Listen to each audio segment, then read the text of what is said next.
So I'm here at the march and strike and fight for 15, and there is a guy who's attempting to shout it down. And notice everybody's calling him crazy. Nobody's talking to him, but he's making a valid point. He's annoying. Let's keep it 100. He's annoying, but he's got a great point. Why did Kamala Harris meet with Wall Street bankers who are causing the problem of $15 an hour, people getting paid less than $15 an hour? And she's meeting with those people, but at the same time, she's here at a march for $15 an hour, and she's taken millions of dollars and had events hosted by people who are causing folks to make less than $15 an hour. And that's a valid question. The dude's annoying. Let's keep it 100. But he's allowed to shout him down, and he's being treated right. But these are valid questions, and these valid questions need to be answered. And the news is completely following this guy. Most of the protesters are ignoring him. I'm going to see if I can get with this guy and have a brief conversation with him. Marcus Ely here for Status Coup, and I'm here with Cyrus Ojeda, and he is shouting down the Fight for 15 protest. And Kamala Harris is leading the march. We're behind the march right now. And he's shouting down the Fight for 15 protest, saying cap CEO pay. Can you talk a little bit about? Let's go this way, actually. Well, I think that I don't have any opinion on $15 an hour, just like a lot of other issues like gun control. I mean, whether you control it or not, it's not going to solve the root cause of the problem.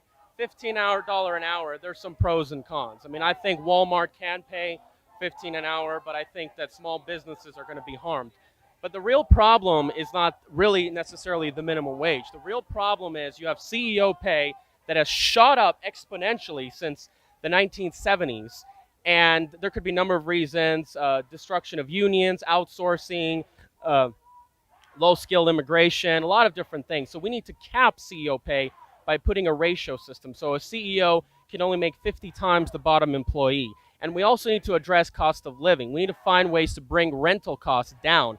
That is the heart of the problem. We can have rents as low as $350 a month, but we barely see that here in Las Vegas. Okay, so you said something about immigration. You said low-skilled immigration is part of the problem? Yes. Why do you say? Well, because if you bring people from impoverished countries, you are going to obviously drag down the wages because what happens is that... But hold on, I got to stop you there because we're the ones impoverished those countries. Let's keep it 1,000.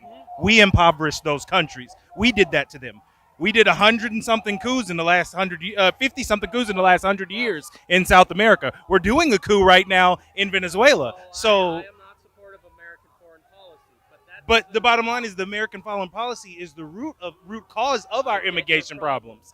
So you can't. We need to hold the military-industrial complex and the politicians accountable. But unfortunately, Kamala Harris is pro-military-industrial complex. If you look at her voting record, you'll see what I'm talking about. And by the way, I just wanted to point out, and you look at her campaign donations, a lot of people who are donated by the people who are, the Raytheon, a lot of these big corporations that are headquartered in California. And by the way, I just wanted to point out, it's simple supply and demand economics. You flood the economy with low-skilled labor where these large corporations lobby for, it's going to drag down wages because the corporation is that if they pay the foreign worker less, they can save a lot of costs because they are willing to take a lower pay. That's a fact. Now, to say that all countries around the world are impoverished because of other countries, that's okay. That's no. That's not what I said. What I said was in the case. What I said in the case was of immigration, which is an issue that's a hotbed issue in our country right now. We need to get out the way. The police are coming. What I said was that a lot of the people that are coming in, a lot of the low-skilled work that is coming into our country is because of damage we did. We the ones messed up those countries. But we did that. That's not entirely the reason, though. No. That is entirely the reason. Iran-Contra, all of these countries, we have what we have in this country because we stole from other countries. I We are on understand that. stolen But I land. understand that. But even before the U.S. meddled, these countries were less fortunate. Even And they were less fortunate because we stole and even 100 colonized years ago- them. Even 100 years ago, like El Salvador and Honduras, the U.S. didn't even meddle with those countries until like the 70s and 80s. The U.S. didn't meddle with those countries in the 70s and 80s, but guess what? Europe did, and the U.S. is basically Europe Junior. And so The thing is, and so- it's systemic white supremacy has been a problem in the world for a very long time, and my people, the Persians, we conquered much of the Middle East and Greece. So are we responsible for the problems of Greece? Mongolia had large empires extending to Europe. Are Mongolians responsible? every group of people have done it, sir. That- Every that- group of people have done it. that's Japan that's has an done it. that's an excuse. That's an excuse. What I'm saying is that there is responsibility to be had. So I agree. Oh, with I I agree. agree. I there are things that I agree with you on, but at the same time, to attack immigrants that way, I can't abide that, and I can't let that slide. We're saying that the corporations lobby for cheap labor, and when you bring cheap labor, that devalues the wages. That's supply and demand economics. You fled too many people for one low-skilled job that brings down the wages. That's a fact. That's why corporations lobby for it. Now, another thing I wanted to point out, now I just want to get back to what I just want to say. And the other problem, and me personally, it's not the fact that immigrants are putting my life in danger or they're taking my job. Me personally, that's not my problem. My problem is when the immigrants go and vote. And we see that without the immigrant vote, with the Culinary Union, we would have not had these laws that came into play. Now, you can argue that many of these laws Sizzle-Act passed. Wait. Immigrant vote, like immigrants who became citizens, or That's a good question. Now, I don't know if citizens are actually voting. We have to see. okay.